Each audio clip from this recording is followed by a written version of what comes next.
Good evening. We try to start right at 8. It's a pleasure to welcome you all to the third Geschke lecture in our Athenaeum series this summer. Many of you have been to many of these lectures, and so you know that they're made possible by the generosity of Chuck and Nan Geschke, who are here tonight.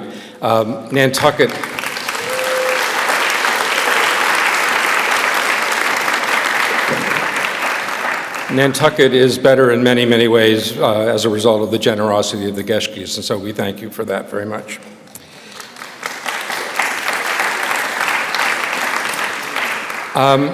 We're delighted with our speaker tonight. I want to give you a little bit of the ground rules. Roz is going to talk for about 50 minutes, 55 minutes or so, and then there'll be question and answer session, and we'll try to finish that up around 9:15, and then Roz will be signing books in the front lobby if anybody would like to do that.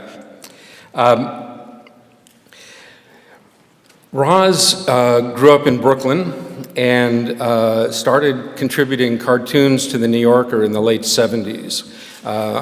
Many of you, I'm sure, like me, are avid New Yorker readers.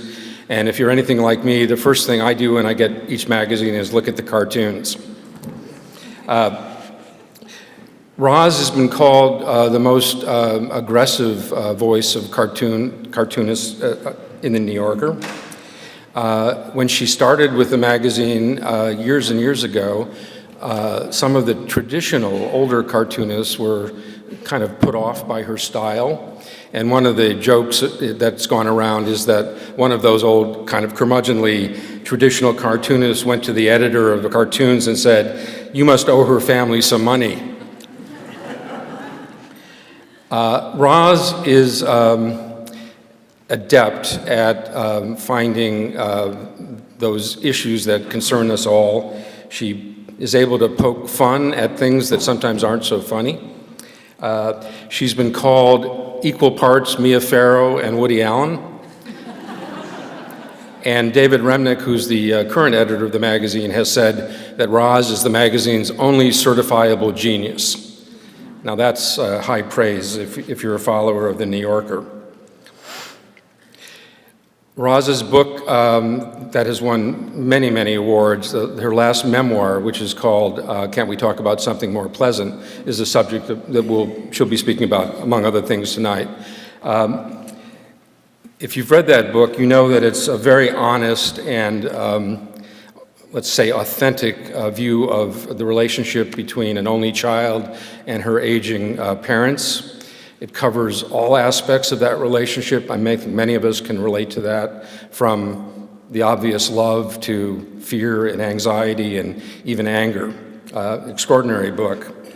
The New York Times said that that book catalogs all the stations of the aging cross.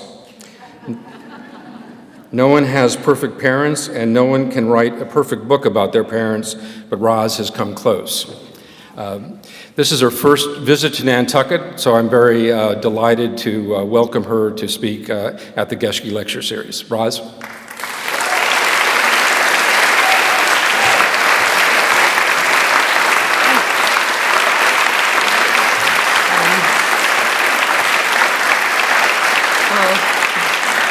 Thank you for that introduction. I hope I live up to all of those things. I know I won't, but let's not go into that.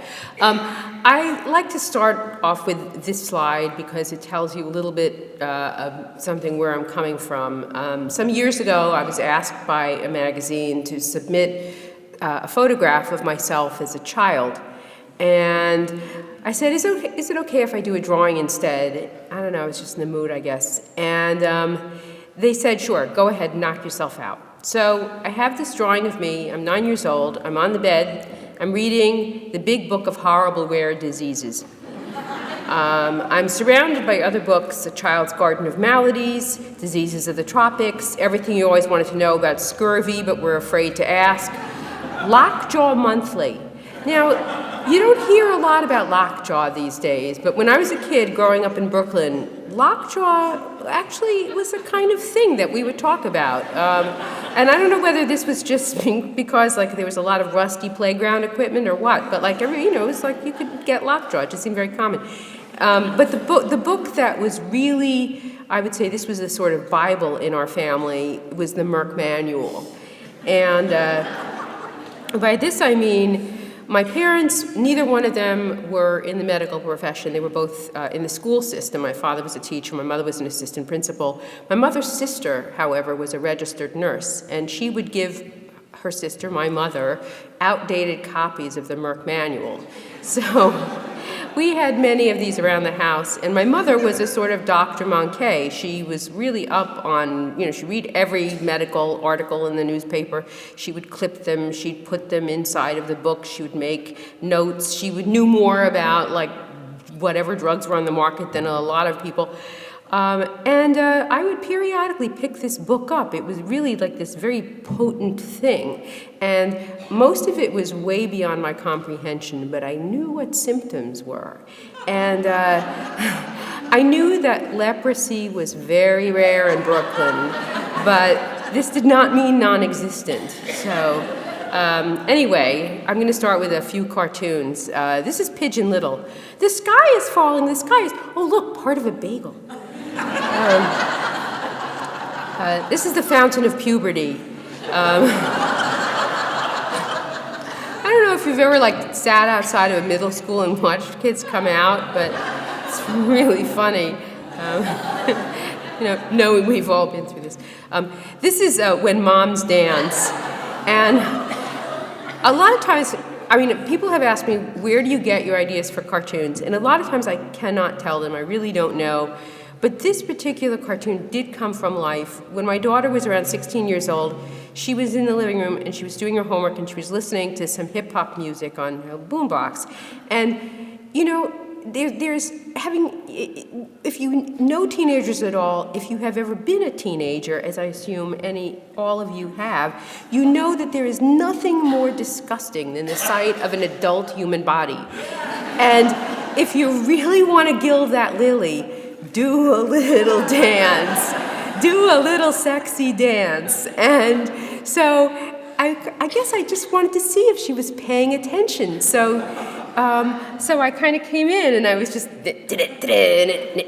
and she just looked up and she said, "Mom, stop, you're hurting me." So I asked her if I could use it as a line and she said, "Go ahead, that's fine." She's a good sport about it. This is Urban Trail Mix. I don't know if you can read it back there. You gotta have the almonds, This is also this is a gift from the House of Low Goals, and I can tell you where I got the idea for this one. I was on the Metro North train, and I saw this ad. It was a Carvel ad, and there was this cute little girl with pigtails and these little cat's eye glasses, and she's blowing out candles on a cake, and on the cake, and she's surrounded by her parents and grandparents, and on the icing of the cake, it says, "Congratulations on your new glasses." And I thought, we have really set the bar pretty low. So I have like T-shirts like "I survived conjunctivitis," "I can read a bus schedule," "100% human DNA," "Special occasion cakes," "Wow, only 6 cavities," "Happy tattoo removal," "No loitering arrests in 1 year," and cards. "I'm so glad you're not an arsonist," and "Congratulations on your new easy chair." And the trophies, it's just participant. This is just a not in the mood for human interaction line. This is the last Thanksgiving. Can't have salt, lactose intolerant, vegetarian, vegan, macrobiotic, fanatic traditionalist, on a cleanse, strictly kosher, ultra picky gourmet, and allergic to gluten. And it's the MRI of love. It's just, I don't know, tunnel of love joke. This is how Grandma sees the remote. We have TV explodes. caused nationwide blackout, tidal wave starter, no clue, never saw this one before, utter mystery, launch rocket ship, house blows up, and drop the big one. It's antiques, collectibles, bric-a-brac, garbage. This is a road sign gag. I mean, you know, this is caution, multi-ton vehicles driven by morons barreling along next billion miles. You know, there's certain jokes in the New Yorker cartoons, I think of them as, there's certain genre jokes, and the highway sign is definitely a popular genre. This is a desk joke, also a popular genre. Too early to begin working on and too late to do anything about. This is the very first cartoon I ever sold to the New Yorker that prompted that remark from one of the older cartoonists to the cartoon editor asking him whether he owed my family money. I started out, I had always loved cartoons and always loved drawing cartoons, and I went to art school, believe it or not, and I started out as a graphic design major. I went to RISD, graphic design major, and I was terrible at it. It just seemed to be very much about like minimalism at that time, boiling things down to, you know, these like basic elements and stripping everything else out. And I was just like putting this in and going off on some little side tangent and seeing what was there. And then, you know, it was just not the way I thought. And I still have nightmares about that assignment of building a 12-inch white cube and the sides collapsing in and, you know, the Scotch tape getting the dirt on it. It was just, you know, it was a horrible thing. And so I switched to illustration, which was interesting. But then I was living with painters, and somehow painting seemed like real art to me. It seemed like the most arty of all art things. And so I became a painting major, but I was a terrible painter. And by my senior year, I was back to doing cartoons, but mostly for myself. And when I got out of school, I moved back with my parents in Brooklyn, and I started taking I first started taking around an illustration portfolio, and I didn't have much luck. The style that I was using, I was so sure that nobody would buy my cartoons that I was pretty much at that point thinking, I will just do them for myself. They didn't look like anything else. They didn't look like underground cartoons. They didn't look like above ground cartoons. I did not know what they were, but I just knew that they made me laugh. So anyway, I did these illustrations that were sort of pastiches of whatever the popular style of the day was. They were terrible, but I got a little bit of work. And then finally I just thought, like, you know, what do I have to lose? I'm going to start taking the cartoons around, and I started selling them. I was selling them to the Village Voice, National Lampoon. There was a small magazine called Christopher Street, which was the first place I ever got published. I really thought, if I really work hard, I will be a cartoonist for the Village Voice. That was where I thought I belonged. Jules Pfeiffer was drawing for them, Mark Allen Stamety, Stan Mack, Real Life Funnies, and I thought, I think maybe that's where that would be a great thing. But I thought, my parents subscribed to the New Yorker. I knew, of course, that they used cartoons, and I thought, well, you know, I'll try them. They won't buy anything from me, but I'll give it a try. And so I dropped off. I put together, I didn't really know what I was doing. I called up, I found out their drop-off day, which, as I remember, was a Wednesday, and I put like about 60 cartoons in an envelope, and I went back to pick them up the next week and looked inside for the rejection note, and instead there was a note from Lee Lorenz, who is the art editor, which said to come back and see him. And I still didn't think that I was going to sell a cartoon. I had this image in my head that he was going to say to me, and I do not know why I gave him a Western accent, but somehow I pictured in my head that he was going to say, well, little lady, why don't you come back in a few years and, you know, well, you know, and he didn't have a Western accent at all. And in fact, he said that they were going to buy a drawing, and it was this drawing, and that I should start coming back every week. So this was in 1978, April of 1978, and this is pretty much what I've been doing since then. This cartoon was the weirdest of the lot, I swear to you. It's very personal. People say, well, what does it mean? And it's the kind of thing like, sometimes I just draw things to make myself laugh, or I'll make up names, I don't know. It's just like you make up stuff to make yourself laugh, or you're in class and you draw this drawing, and you pass it to your friend and you're laughing at it, but it doesn't really mean that much. I mean, it's just the things that made me laugh, like this little hack. I don't know. There's really that's Anyway, this is also a very this is also a very early cartoon from the New Yorker. This is called In a Quandary. The voice of reason. It's not such a big thing. Just put the galoshes on. The voice of conscience. Mom will be mad if you don't put them on. The voice of practicality. It's raining. Why don't you just wear them? The voice of Binky. Toss them out the window. So. This is also an early one. I'm still living in my apartment. Radiator cookery. I had a very hot radiator. This is the very first cover I ever sold to the New Yorker in 1986.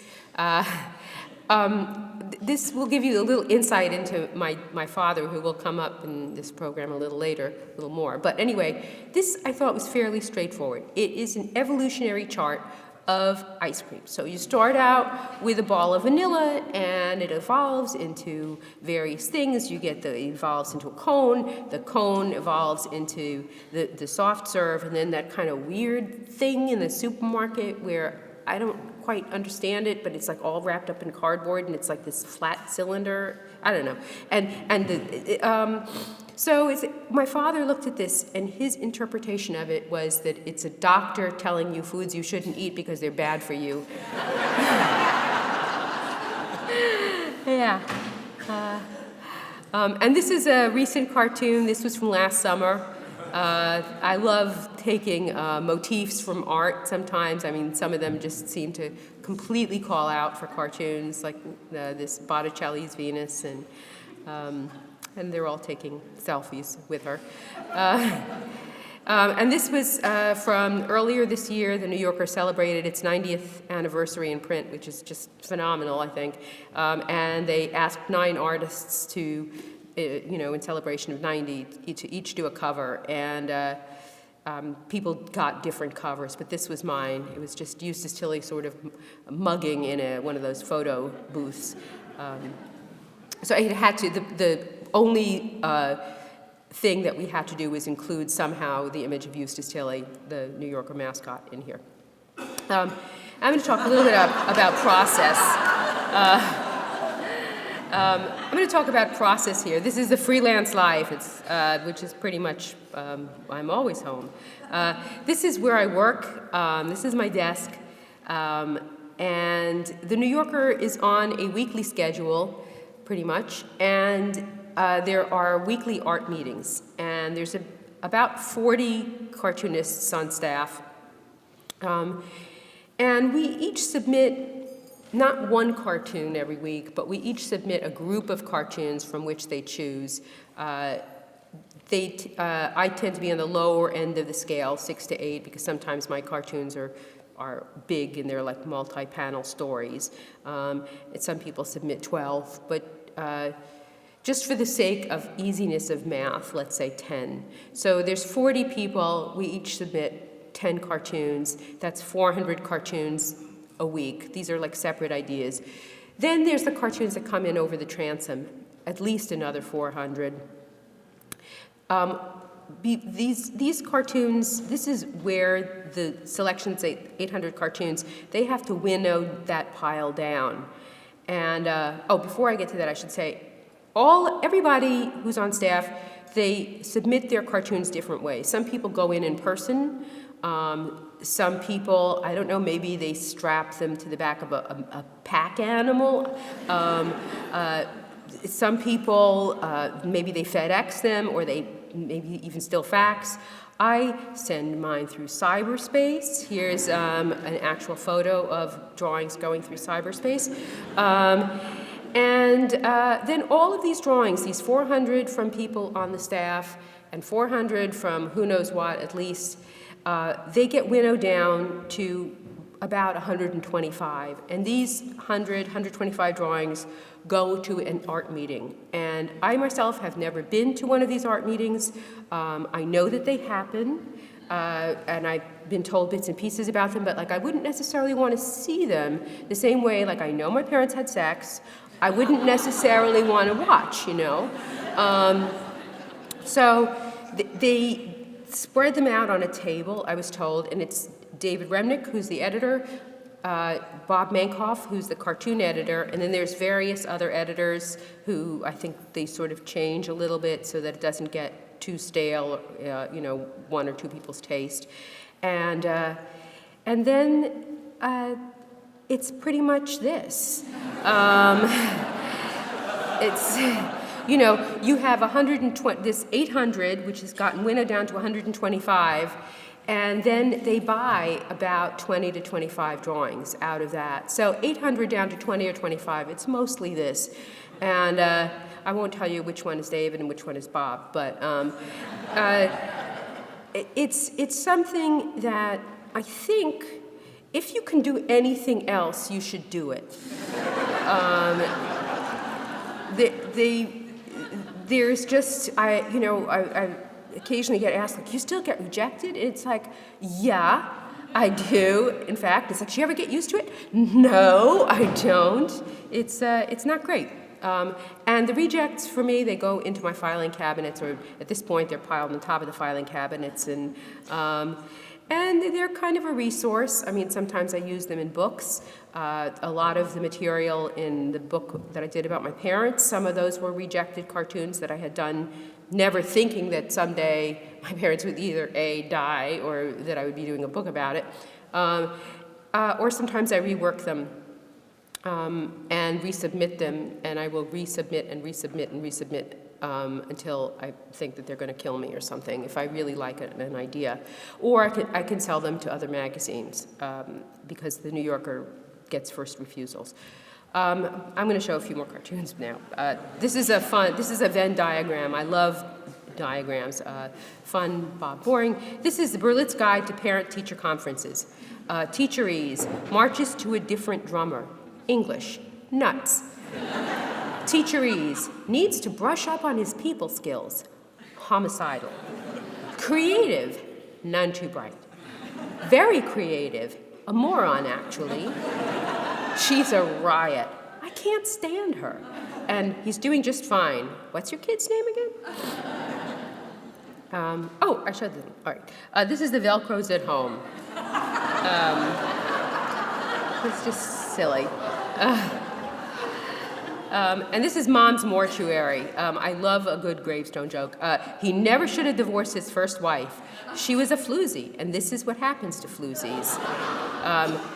He pushed himself too hard. This is a good one. She was never the same after that crackpot diet. He moved to Florida, and boom, 5 minutes later, he was dead. This is pre-Bay. This is the obsessive-compulsive Santa.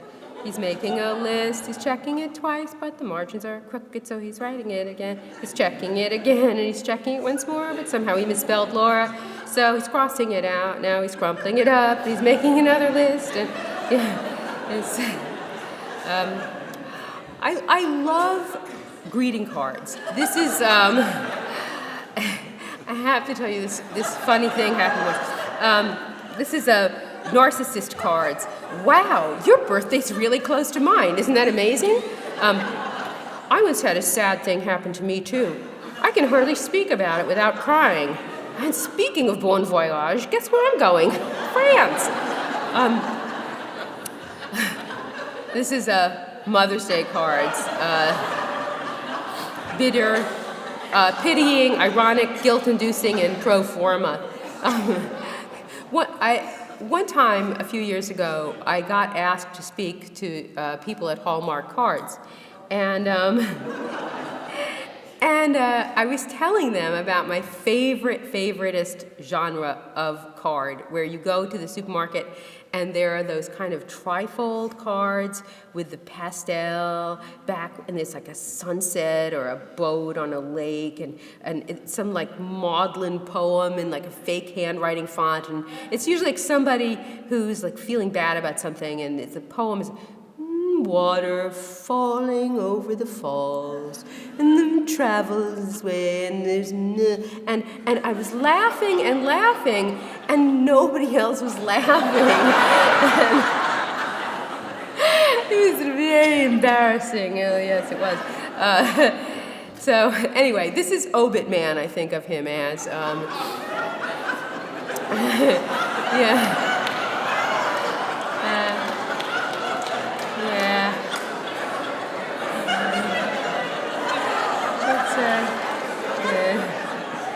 And I like that. That brings us to this guy, Charles Adams. I discovered him when I was about 8 or 9 years old. My parents, as the school teachers they were, we would go from Brooklyn to Ithaca, New York, the home of Cornell University. Why? Not quite sure. This contingent of Brooklyn school teachers decided that Ithaca was the place to be. And this whole group of people, they would rent student quarters very cheap, and there was always something to do for the adults. There were like lectures, there were concerts, there was this, there was that. And most of these other school teachers they were childless. They were my parents' friends. Most of them did not have kids. And when my parents would go off and do these things, sometimes they would let me stay in the browsing library at Cornell, and there was a sort of student center called Willard Straight, and they had a browsing library, and one section of this browsing library was all cartoon books. And I knew a little bit of Charles Adams. I may have seen them in the New Yorker, I'm not sure. I probably didn't pick up the New Yorker when I was 8 or 9. It probably looked too serious or something. But these books were so extraordinary, and I remember being mesmerized. I was like, big time love. There's Black Mariah and Drawn and Quartered, Adams and Evil, Monster Rally. I just loved these books.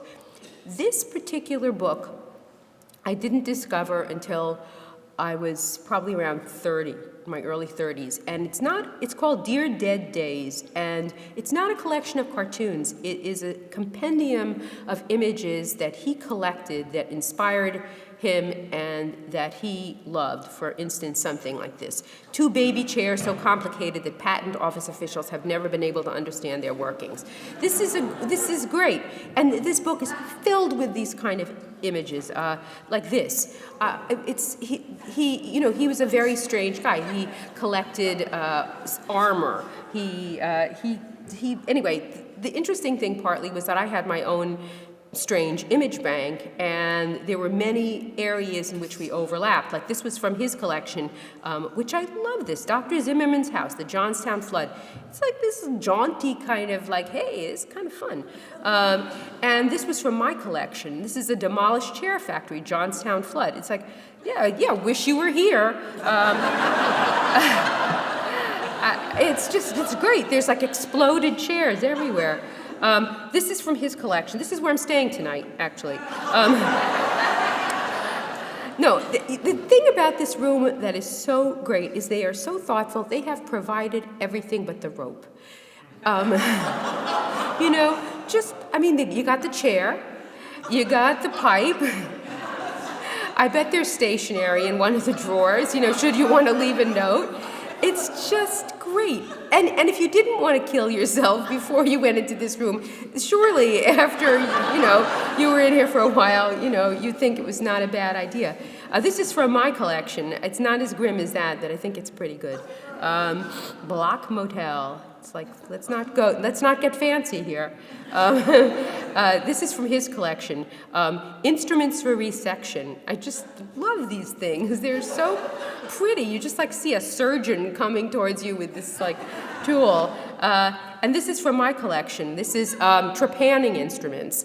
And if you don't know what trepanning is, I'm sure all you guys do, but for those who don't, trepanning people who believe in trepanning, they believe that if you remove a part of your skull, usually it's like a circle, or they found ancient skulls with like a triangular part taken out. They believe that more oxygen will get to your brain and you will be smarter. Yeah, it's really good. Great idea. So, I mean, I always wonder, like, what happens when it rains, you know? Do you, like, wear, like, a shower cap, or, like, do you Scotch tape, like, some saran wrap over it, or I don't know. It doesn't make any sense to me. This is from his collection. I love this. Isn't this a beautiful little wagon? It is light. Runs like a bicycle. One horse is aplenty. We build it ourselves. Do you want a price delivered at your railroad station? It's St. Louis Coffin Company. And this is from my collection. This is a real ad. It's from a Funeral Director magazine. Don't ask. I like weird magazines. So this is an actual ad. My mom always wanted the very best for me. Mom was really something. She always made sure I had the biggest birthday party and the prettiest dress at the prom. She'd say, "Honey, you deserve the best of everything, even boyfriends. It seems no boy was ever really good enough for me." Then I fell in love with Joe. She was so proud of me on my wedding day. Her eyes sparkled through the tears. She hugged me and wished me the best possible happiness. Years later, she jokingly told me I probably could have done better. But he has helped make the best grandchildren. She never stopped giving me her best love and attention. It's my turn now, Mom, to give you the best because you deserve it. And it's a casket company. I don't know if you can see it. It's the Toka Casket Company in Georgia. It's incredible. Which kind of brings me to this. This is a book that was published last year. It's the only memoir I've ever written, and it's about the last 10 years or so of my parents' lives and doing my best to take care of them. As I said before, maybe I didn't. I was an only child. My parents had me pretty late in life, none of us really knew what we were doing. It's also about them, about their relationship with each other, and their relationship with me, and my relationship with them. And anyway, this is a picture of them. You can see from this picture that to the rest of the world, it was the 1960s.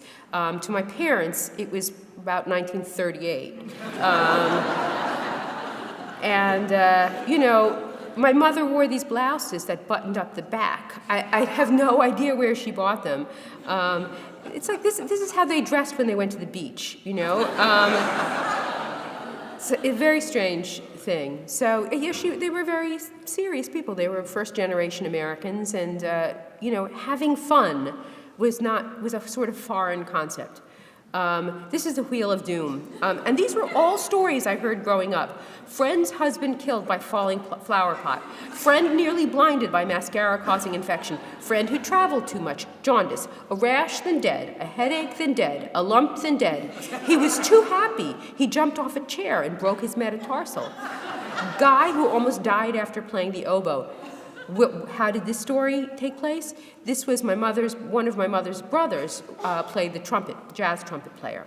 And he lived in Brooklyn too, and he would come over every Tuesday, and he and my mother would gab. And I heard this whole story, that this guy he knew, it was a friend of his, and he woke up one morning, he was bleeding from every pore. And I knew what pores were. I did not like this image. And the reason they decided was because playing the oboe was very hard. And, you know, you had to work really hard to get a sound out of that reed, and somehow he just, like, exploded or something. Friend's son killed by baseball. Some of these things, I remember that, you know, the too tight watch band causing gangrene. I found a watch band on the street, and I had it on my little bracelet thing, like a Spidell thing. And my mother said, "Take that off. It's too tight. Your hand will turn green and drop off." Sitting directly on the ground. This was a big no-no. My mother knew a girl when she was growing up who sat directly on the ground. She caught a cold in her kidneys, and she died.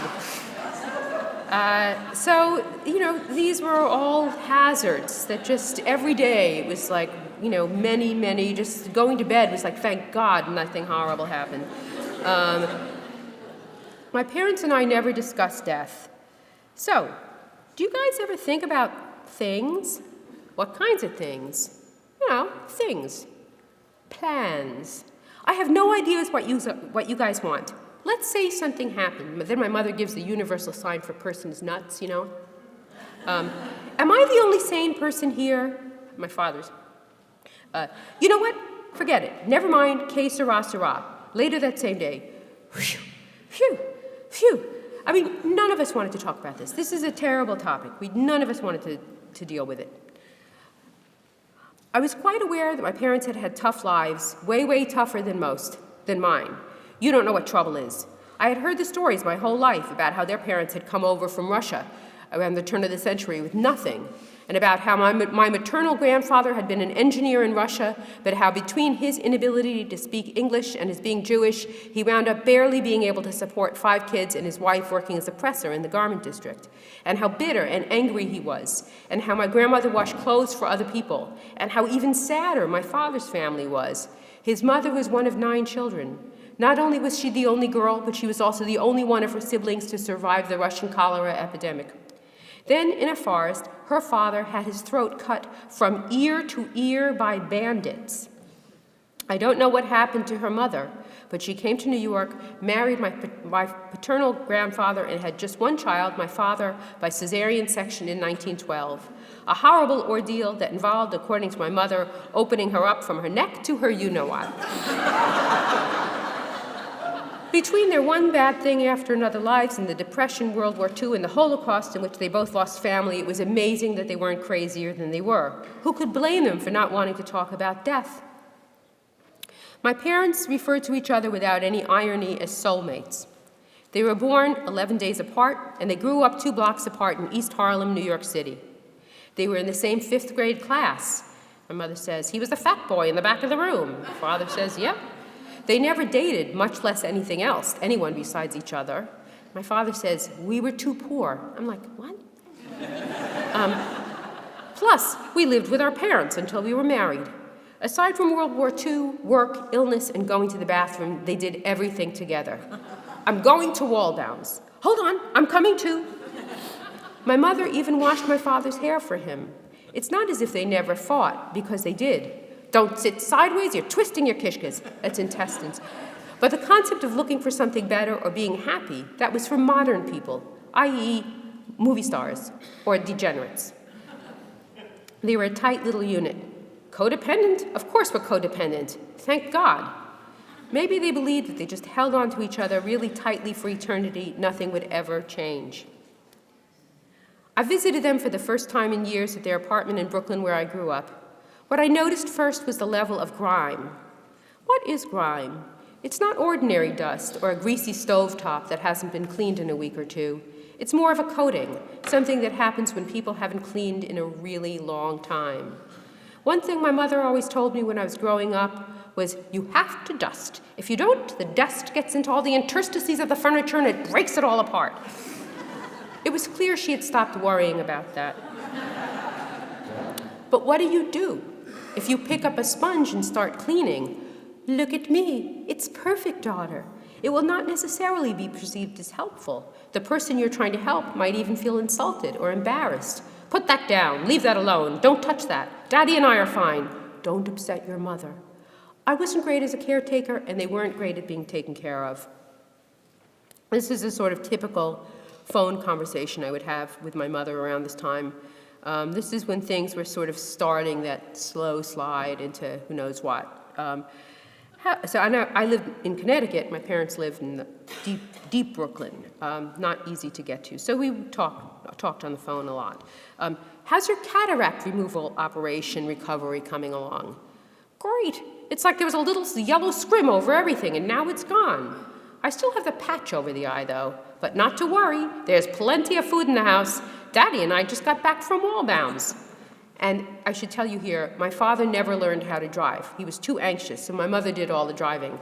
So I'm like, Mom, listen to me. You can't drive with one eye. You have no depth perception. It's not a problem. Daddy guided me. She had this 1972 Dodge Coronet, and she was this little lady, and I just pictured her like this, on Ocean Parkway with a patch over one eye, and I thought, this will end in tears.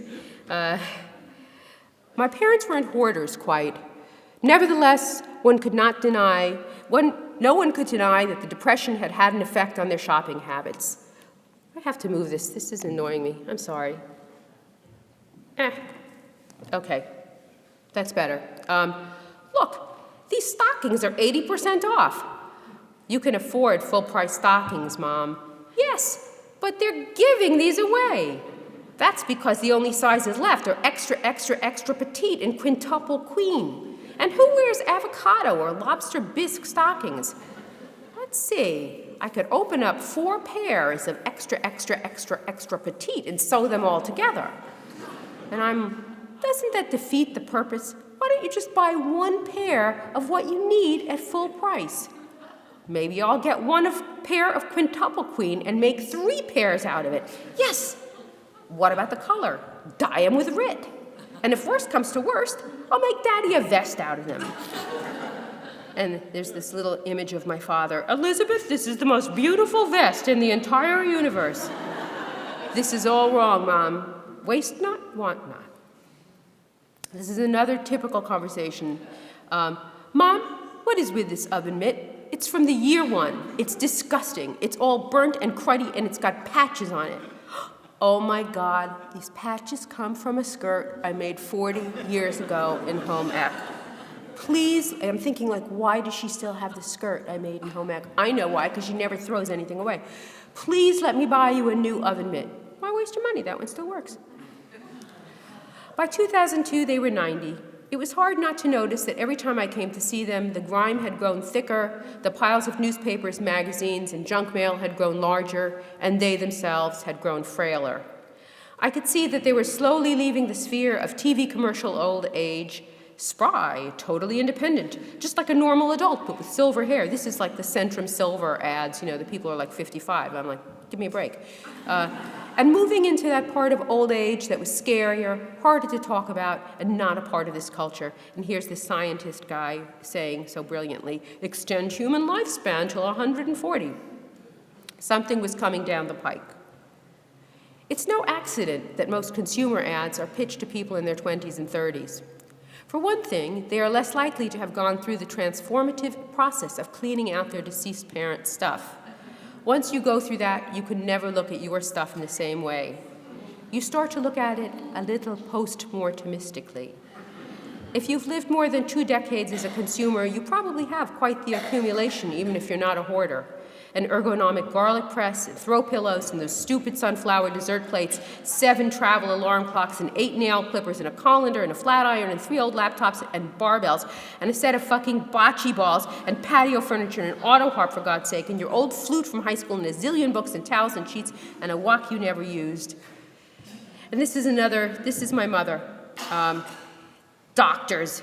They have a God complex. They tell you to do something, then a month later, it's never do that thing. Some people think doctors walk on water, but not me. And hospitals? Don't get me started. Here's what I think about hospitals. That's where you go to die. The body wants to be well. I'm a Jewish Christian Scientist. And she pretty much stuck to that. But as it usually happens, at some point, the body, she could not triumph over the body, and she wound up in the hospital for 3 weeks. She had an attack of diverticulitis. It was pretty horrible. And my father had more dementia than I knew, and he could not be left alone. So we took him, my husband and I took him back to Connecticut to live with us for about 3 weeks, and it was very interesting spending that time with him. Challenging, you might say. And at this point, I'm deciding to take him on a little shopping trip. He hadn't gone clothes shopping in a really long time, and he wasn't used to this new style of underwear model where like the guys are bare-chested and they work out a lot, so they have these giant pecs. So, Dad, your underwear is ancient. I'm going to take you to Kohl's to get some new stuff. Later that day, look at that ad. It looks like those men have breasts. And then later in that same shopping trip, Dad, what do you think of this sweater? I can't wear that. Why not? It's red. Communism? Yeah. Around this time, a distant cousin telephoned with an idea. Maybe your parents would like to come to Missouri for a visit. He knew their ages. He knew their precarious state. He and my mother spoke on the phone every few weeks. He was a doctor, for God's sake. And he says, I'll pick them up at the airport. I knew he meant well, but he really didn't get it. For the extremely old, walking to the elevator at the end of the hallway is a real journey. They were no more capable of going through security, getting on and off an airplane, and dealing with baggage claim than going hang gliding. How did he not know this? I thanked him, but declined on their behalf. Probably not the best course of action right now, but thanks, sort of like jolly little voice. Besides their aversion to talking about unpleasant topics, they also had trust issues. This is my mother. Remember the Melmans? Before they died, they signed all their money over to their daughter. Next thing you know, she puts them in a nursing home, and she buys a drawer full of cashmere sweaters. I tried to get them to accept a little bit of help from the outside, but they didn't want strangers in the apartment. My mother insisted that no grocery store in Brooklyn delivered. Occasionally, one of their neighbors helped out. But the grime and disorder were worse than ever, way beyond anything a mere tidying up could fix, and it was only getting worse. A friend of mine said, you have found the source of the river eBay. But anytime I mentioned assisted living, the reaction was extremely negative. Sunset Gardens, End of the Trail Acres, Final Bridge Rest Home, somehow they were able to see through the euphemisms. And then finally they were there. I got them into a place that was not far from me in Connecticut. My father says, so what do they call this place, a rest home? No, Dad, it's called assisted living. And there's these posters on the wall as we're going in that are a little bit, just sort of disconcerting. Don't forget a trip to the mall. Jitney leaves at 1 p.m. And then tonight's dining room theme is outer space. I mean, these people were not children. They needed assistance, but they were not, they didn't have, this was not the Alzheimer's wing. These were adults. And I don't know, I just felt like there was something very infantilizing in all of this that I found very disturbing. But I'm trying to put a brave face on it, so I'm saying, look, they have a craft center. And my mother's thinking, my daughter equals nitwit. And look, there's a gym and a little bar if you want to get a drink before dinner, and bingo all day long. And have never been to a gym, don't drink, and don't play bingo. And my mother says, I'm getting fatigued, let's go back to our room. The first few months were fairly uneventful, although sometimes I had the feeling that my dad was less than 100% enthusiastic. I knew it wasn't a hellhole, but even a top of the middle of the line or bottom of the top of the line place is still an institution, and institutions have rules. Your father doesn't like to bathe. It was complicated. My mother never called it a hellhole, but she had opinions. We're not residents, we're inmates. I'm sure it wasn't easy, but they were adjusting. Your father had an egg in his pocket all day yesterday. Thank God it turned out to be hard-boiled. I'm wondering whether we're running out of time, whether I should skip. I'll be this. I always made sure their door had decor.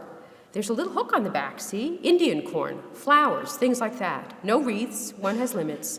Door decor was not an important part of my parents' old lives. And my father was saying very sensibly, they lived in a kind of, in the middle of Brooklyn. You don't put stuff on your door. And he says, why would anyone want to call attention to their door? But when in Rome, also, I didn't want the other residents to think they were weird or anti-door decor. And 2 residents, I heard the Chasts are from New York. And this is a typical afternoon at the place. Look, Dad, I brought you a cheese Danish. My favorite. Honey, care to share this with me? No, because I ate my lunch, unlike some people who are so busy socializing that they neglected their lunch, which is why some people are hungry now. I'll cut it into quarters. That way, if you change your mind, you can have some. As I told you, I'm still full from lunch. Then I'll cut it in half, and I'll eat one half, and I'll put the other half away from later. Watch, he'll forget and eat both halves. And then some people won't be hungry for dinner. And here I am, brilliant.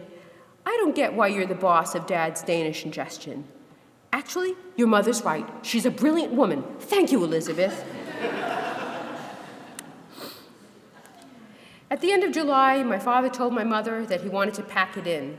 He was tired of the work of staying alive and tired of his excruciatingly painful bed sores, I should say here. My father, he fell and broke his hip. He was 95 and not in good shape. But my mother says, I told Daddy he was coming with me to 100 if I had to drag him kicking and screaming. He entered hospice, which my mother did not particularly approve of either. So the hospice lady has started coming around. She's very nice, but I told her, I don't want anyone coming around with a long, sad face. I want positive thinking, not a bunch of people standing around singing Kumbaya. Well, here's what I used to think happened at the end. Well, I should say here that at this point my father did pass away at 95. He was tired. He was very tired. One day, this is what I used to think happened. One day, old Mrs. McGillicuddy felt unwell, and she took to her bed. She stayed there for about 3 or 4 weeks, growing weaker by day, and one night she developed something called a death rattle. Soon after that, she died. The end. What I was discovering with my mother was that this was not the case. It was not Mrs. McGillicuddy, and I didn't know what to make of it. It was just, there was a lot of ups and downs, and you know, she went into hospice, but she did very well in hospice. She did so well that she graduated, and she gained back the 15 pounds, and then we were like back at square one. And but then this went on for about 2 years, like this kind of up and down. And then at the end, a strange thing happened. And I have to say, she had all of her marbles pretty much. But then at the end, I felt like she was not having all of her marbles, because I would visit her, and we would be having a normal conversation about something. She'd be asking me about something in current events or something about my kids. And suddenly, she would launch into a strange story, and I started writing them down and giving them names. There were many of them. I just have a few of them selected here. This one is called Dead Dad. Your father died before you were born, when I was pregnant with you. My father, Harry, said he would buy me a house, and he would live with us and babysit you while I was at work. Mom, that's not true. Yes, it is, and I should know. This one is called Ass Full of Buckshot. There was a break-in at the place. All the men were moved over to the women's side. I shot the intruder with my BB gun. I gave him an ass full of buckshot. I'd like to stand him on a stage, pull down his pants, and take out the pellets one by one in front of everybody. And then we'd be back to like a normal conversation. You know, it was really weird. I'm going to skip this one. This was another. I mean, we'd be talking about my kids. She'd be asking, like, you know, how's Ian doing with math, whatever. And then it would be like, I was on a launch. And a woman who was naked down to her pupik, that's Yiddish for belly button, got stabbed in the heart by a flying swordfish. A terrible way to die. Maybe you dreamed it. Nope, I was right there. Of all the stories, I like this one the best. When you were around 4, Daddy and I took you to see Uncle Tom's cabin at Brooklyn College. When Simon Legree was whipping old Uncle Tom, you jumped out of your seat, ran to the stage, and yelled at him to stop hurting Uncle Tom. You said, "You're a bad, bad man," and then you took away his whip. You almost ruined the play. You know, you would have thought I would have heard something about this before, but no.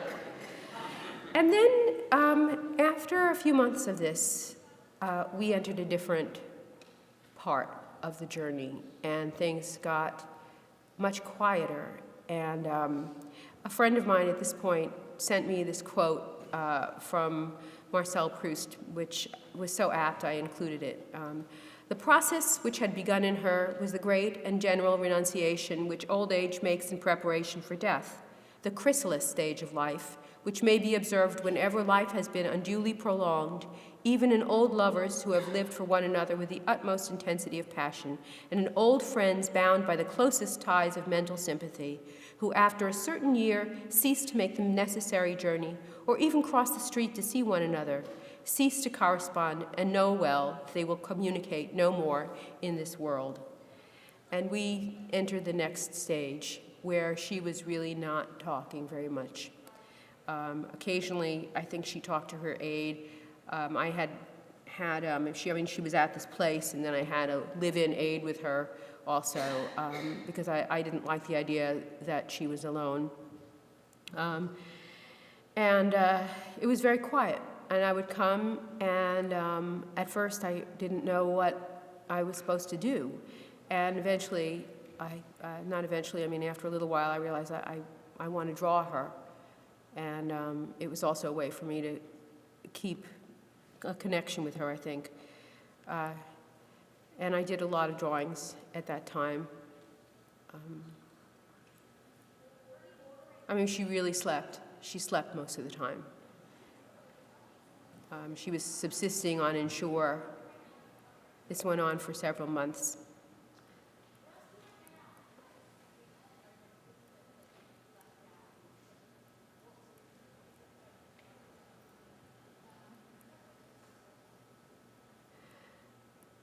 And that was the last one.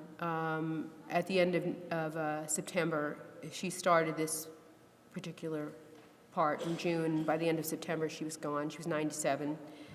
I was not with her when she passed. I got a call from the aide that she was passing, and I rushed down there, but she was gone.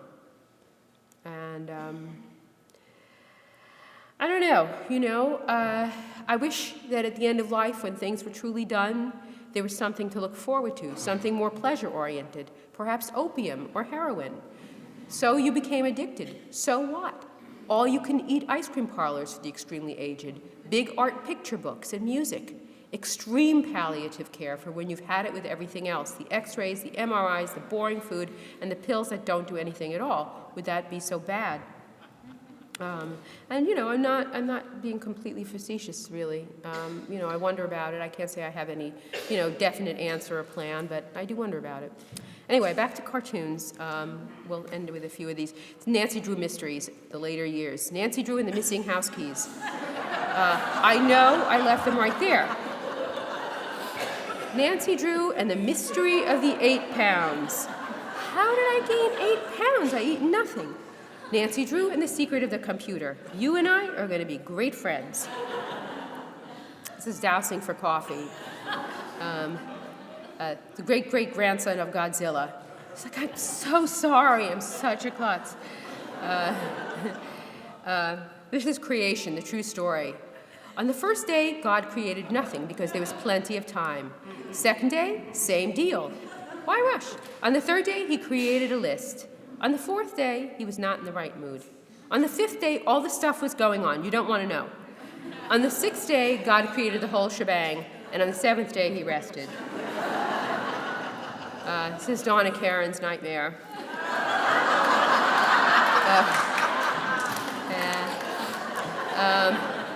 I'm going to skip a few of these just because we're running out of time. This is In a Just World. This is the Holy Trinity. I'm going to show you just a few slides of, I have weird hobbies that I get involved in. I got obsessed with making Pisanki eggs. And these are not painted. They're actually dyed. You draw on the egg with wax, and then you dip it's chicken eggs, from Stop and Drop, but you get this gook out of them with a thing. And you dip the egg into subsequent different vats of dye, starting with the lightest and working your way up to black. I love it. This is a traditional technique with the little wax and the little pipe thing. Here's some more. I read Moby Dick. I did a Moby Dick egg. I'm obsessed. These are Charles Adams eggs.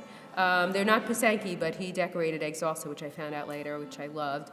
Also got very obsessed with hooking rugs. So these are hooked rugs. I have birds. These are about 2 feet by 3 feet. This is a lady, and this rug is the biggest one I've done. This is my father. I guess this is about 5.5 by 4.5 feet. And he used to have these amazing, strange breakfasts with a little spoonful of borscht and a spoonful of cottage cheese, and it was crazy. Just going to finish up the last three. Mirror, mirror on the wall, who, if she lost 10 pounds and had her eyes and her neck done and had the right haircut, could in her age group be the fairest one of all?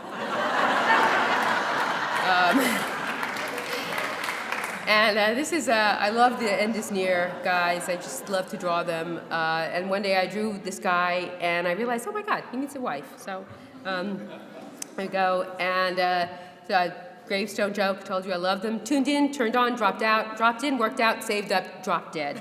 And that's it. So thank you.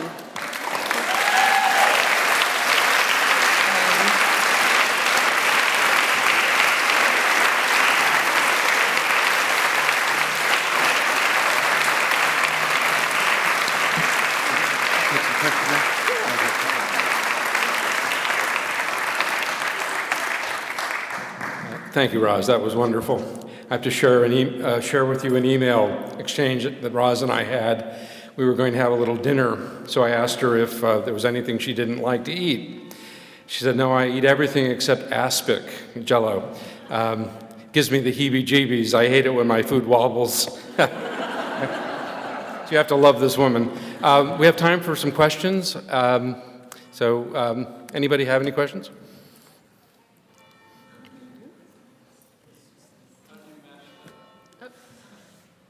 Sorry?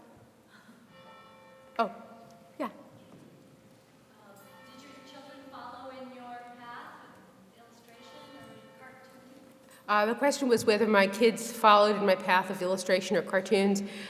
Sort of. My daughter did go to the School of Visual Arts, although she majored in something that is way above my pay grade. I think it's called Visual and Critical Studies. It's about conceptual art and things, of which I know nothing. And my son is going to grad school for writing. So, yes? How long does it take you to create one of your cartoons? Do you go through several drafts? How long does it take me to? It really depends on the cartoon. I mean, some cartoons, I get the idea and I can draw it up like pretty quickly and it's smooth. And then other times I have this idea and I just can't get the whole thing to fall together, and sometimes it's a problem with the sometimes it's a problem with the the drawing itself. I just can't figure out how to put it all together, and sometimes it's a problem with the gag, and it really varies a lot. Yes. Did your parents think you were funny? Did my parents think I was funny? I think that my sense of humor was not exactly their sense of humor. They were enormously proud. They were New Yorker readers, and they were always meeting people who said, "Are you related to?" And then they could, "Yes, she is my daughter." So, they were very, they were proud of that. But I'll tell you two short stories about that. My father used to carry this cartoon in his wallet all the time. It was not one of mine. It was by somebody, I don't know who, from the Saturday Review. And it was the cartoon was a guy lying on his psychiatrist's couch saying, "I feel inferior because I don't understand most of the cartoons in the New Yorker." Oh, how he loved that cartoon. And he would just pull it out at the drop of a hat. And then recently I met somebody who met my mother. And she said, "I have to tell you this kind of weird story, that your mother, once she had determined that I knew your work, she said, 'I want you to tell me something. Do you think she's funny?'" So, I don't know. Did they, it might have been just a little bit too different for them. I don't know. Any other questions? Oh, yeah. Yeah, are you using pencil first? Sometimes, not always. A lot of times I do, more and more. And certainly for the finished drawings, I always start with pencil. But for the sketches, sometimes I just kind of use the pen, and then I patch and, use whiteout, and they're a mess. Yes? When are we going to see one of your cartoons in the Guess the Caption at the end of New York? I don't do that. And I'll tell you why. And this is, they kind of know that I have a kind of not happy feeling about that. I understand why people like it, but I think that it sort of flattens the humor. Like, okay,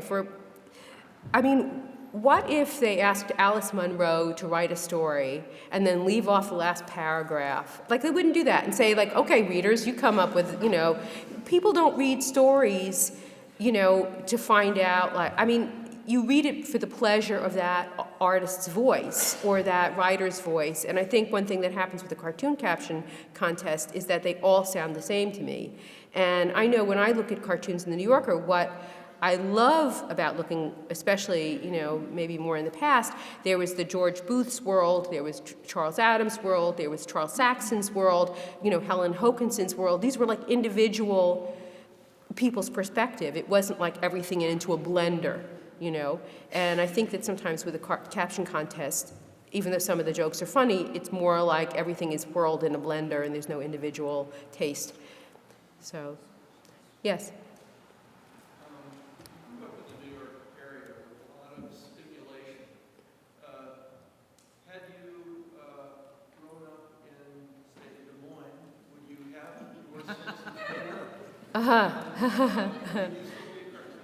Oh my God. I don't know. This is like that thing, if my grandmother had wheels, she'd be a wagon. I have no idea, I don't know. I've never been in Des Moines. It's a little frightening. I actually don't even know where it is. I know it's in a state with an I, but I forget now. I really do. It's very bad. Any other? Oh, yes. In your day-to-day life with your family, are you always funny? I don't know. Well, no, I think I'm kind of depressive, actually. Yeah.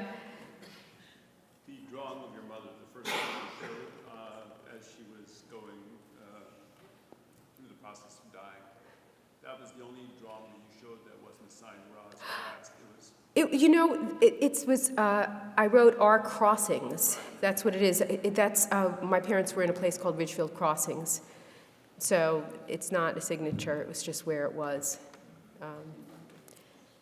Yes? What comes first for you usually, the gag or the drawing? I think most of the time, probably 3/4 of the time, it's the idea. It's a verbal idea. But sometimes a gag comes out of doodling. So there's sometimes like that at the end is near guy. That was definitely a drawing first kind of thing. I just wanted to draw one of those guys. So it varies, but mostly words. Yes. Bruce Rice from Harvard has written a book about the source of Jewish humor. The type of humor that you write seems to fit right into that type of humor, the wryness of the humor. Would you say your Jewish background has a lot to do with the humor that you invest? I'm not sure. Maybe, yeah. It's possible. The question was about Jewish humor. I don't know if you could hear it back there, whether I feel like I fit into that. I suppose to some extent, yeah. But, I have a question. yes. I was wondering if you ever conduct any factual research. I'm thinking about the radiator cooker. Radio.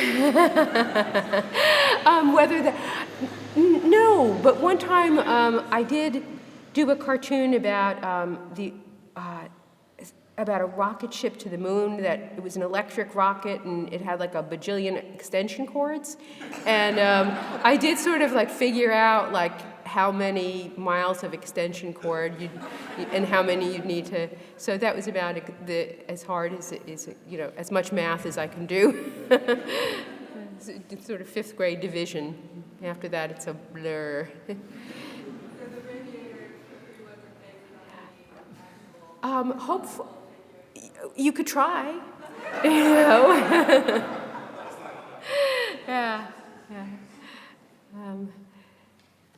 Yes. Had little kids. At one point, I was greatly amused by your flip a bad mom card. Oh, Always one of a favorite of mine because I think I did all of them, including giving them orange soda instead of orange juice when I ran out. Did you do all of those flip a bad mom things? did I think I did? Yeah, yeah. Always. I used to try to find it to give to new mothers. These will be you. These will be you. Yeah. Yes. Which writers or comedians make you laugh? Oh my gosh. I love Bruce J. Friedman. I don't know if you've ever read anything by him. Oh my God, Stern is hilarious. Lots. I like Amy Schumer. There's a show called Broad City, which I think is great. Yikes, lots of stuff. I was just talking to somebody tonight about a British sitcom called Peep Show, about these two sort of odd, losery British guys who work in an office, or one of them works in an office, one of them is a sort of like slacker. And they're friends, they're roommates, and it's hysterical. And yeah, I love Jon Stewart. Sorry, he's gone. But anyway, I guess, there's one more, I guess. Have you got an Nantucket cartoon? Not yet, not yet. Have to give time to work on it. Anyway, thank you very much.